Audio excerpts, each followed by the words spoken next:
Hello everyone, and welcome to my Duel Today official news channel. I hope everyone is having a wonderful day. Before we begin, please hit the subscribe button and give this video a thumbs up. In Athens, Greece, Theresa knocks on Alex's hotel room door. He urges her to use his business card to buy herself a flight home, even though she is there to assist in his and Brady's investigation. Brady knocks on the door as he enters the bathroom to take a shower. When Theresa responds, Brady erupts. She insisted that Alex had asked her to join them on their expedition. Theresa believes Alex sees something in her that Brady doesn't, but Brady doesn't agree. He cautions her not to indulge in her tricks. He might be jealous, she thinks. Stefan is awakened in bed by Gabby, so they may discuss whether to reveal Dimitri's relationship with Leo.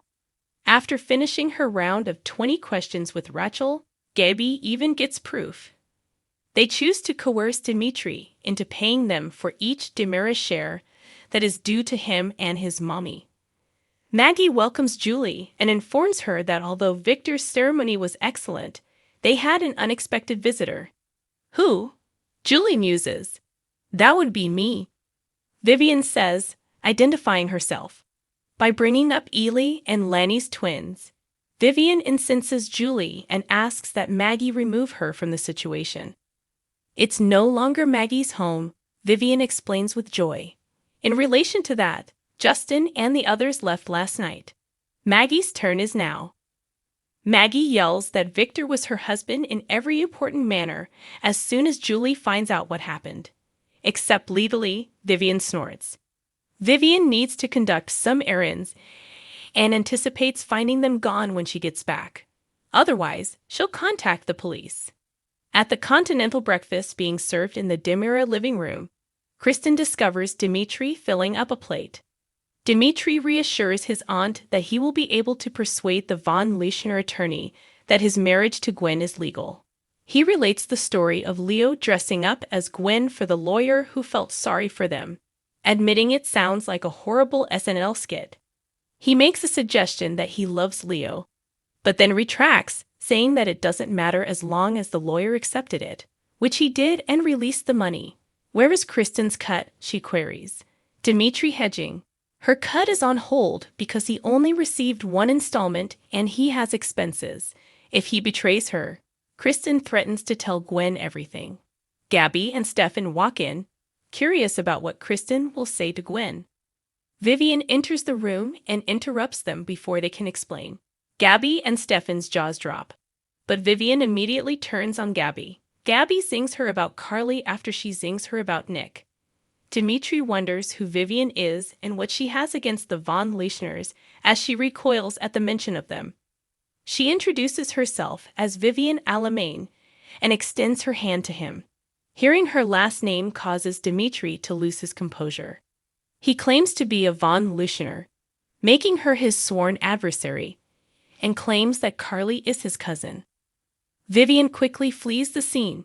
Kristen does the same, but Stefan and Gabby are not as forgiving of Dimitri. They inform him that they are aware of his relationship with Leo. They have requirements, but they'll protect his secret. Brady queries Alex when he exits the shower about if Theresa was invited. Alex is adamant that he didn't. Theresa yadas over him, urging them to investigate the circumstances surrounding Victor's last moments. Brady states categorically that she is not accompanying them.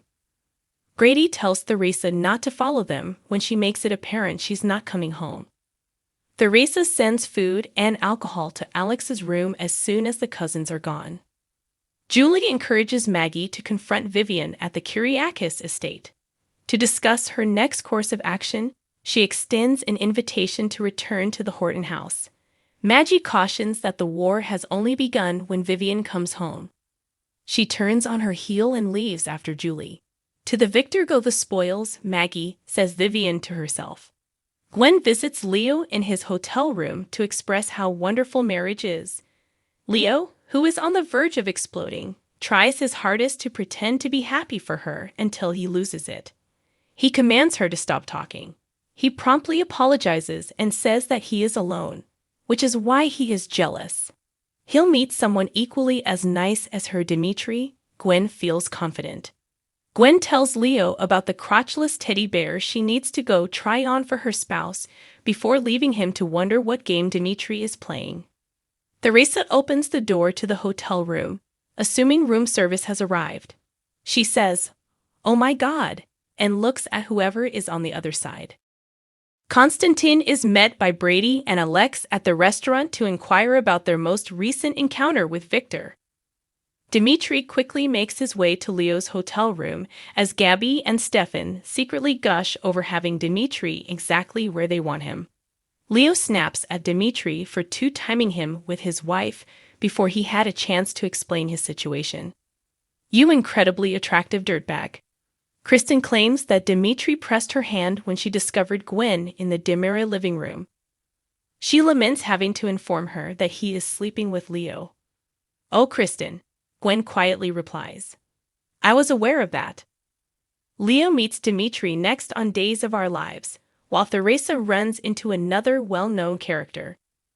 This Days of Our Lives surprise was unexpected, but oh, so welcome. As those who watched today's show will recall, Theresa accompanied Brady and Alex to Greece, but chose to stay behind in their hotel room as the boys went in pursuit of Victor's answers. She opened the door after hearing a knock and said, "Oh my God." Theresa was expected to cross paths with a close friend or family member on Monday, according to teasers, but in a town like Salem, that could have been anybody. Most of the locals are linked to her, but not, as she and Alex have often pointed out, each other. Theresa isn't in Salem, though. Who could she possibly encounter in Greece? Even while it seems clear when we take a step back and consider it, it's nevertheless unexpected that we were able to win him back, Shane. He is the mysterious person that knocks on Theresa's door, according to a report in the most recent issue of Soap Opera Digest. It is logical, since his own son was the one who gave them the Konstantin tip. We know he was there looking into Victor's plane crash, and he must be aware that Alex and Brady are now there as well. Therefore, it would have been a terrible shame if they hadn't found a way to include him. The first season of Beyond Salem was the last time we saw Shane. However, we didn't truly understand him until the very end because it turned out that his brother Drew was portraying Shane for the most of the show. It was not a given that Charles Shaughnessy would be playing the role he first played. When this was filmed, Shaughnessy would still have been busy creating havoc as General Hospital's Victor, according to Days of Our Lives' shooting schedule. However, a return to Salem, or Greece, would still have been entirely feasible. After all, Wally Kurth has been playing both Justin on Days of Our Lives and Ned/Eddie on General Hospital for years. And appears that it took place. Simply look at the teaser below. Digest reports that Shane is up to something, and that the contents of the metal suitcase Victor was carrying when his jet crashed may be just what Brady and Alex are looking for. If Theresa actually gives it to them, that it is. Thanks for watching if you like this video. So please don't forget to subscribe my channel and don't miss any updates.